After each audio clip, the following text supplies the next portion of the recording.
Lollipop is coming, and it's the biggest redesign of Android in years. It's got an all-new look, and it's called Material Design, and it turns pixels on your screen into magic paper. It's beautiful and powerful, but it's not the whole story. There are dozens of little tweaks and tricks to discover, and at Google's headquarters in Mountain View, we got a sneak preview of a few of them from the team who built it. Here are the best new features in Android Lollipop. Setting up a new Android device is usually a pain, but there's a new Tap and Go feature where you can use NFC and Bluetooth to automatically transfer all of your settings from your old phone to your new one. For the Nexus 6, Google shamelessly borrowed a few features from Motorola. The first lets you wake the phone just by saying, "Okay, Google, what's the weather like tomorrow?" There's also an ambient display which lets you see notifications on your lock screen in a low power mode right as they come in. In that state, I can read it, I can immediately dismiss it. Yep.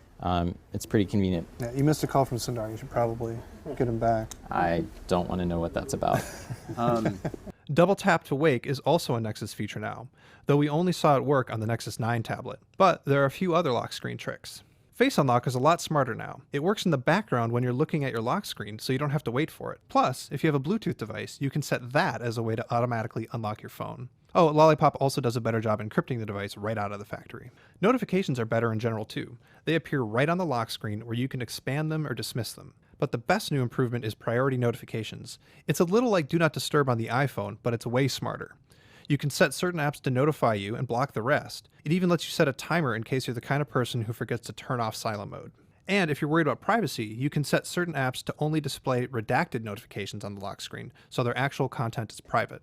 But the security features don't end there. Google's also added a thing called Guest Mode, so you can share your tablet safely with your friends. But if Guest Mode is too complicated, you can also pin apps. Once activated, you can lock Android into a single app so your kids can't get into your email. It's similar to what you can do on iOS, but it's much more intuitive. Lollipop is also better about quick settings. It's all on one pane now, and you can quickly toggle stuff and adjust your brightness, which, by the way, is way smarter about the ambient light around you. Overall, though, the main thing you'll notice is that Lollipop is brighter and just plain prettier.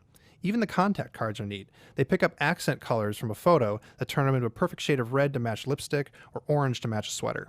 Some of the stuff that looks better also just works better. What you used to know as multitasking is now called Overview, where you can swipe apps away.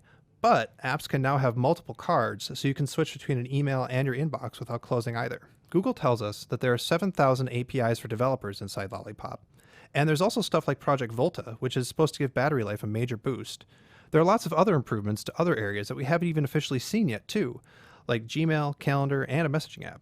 Overall, Lollipop is the biggest change to Android since Ice Cream Sandwich in 2011. It's a big deal, and we'll have a full review in the near future.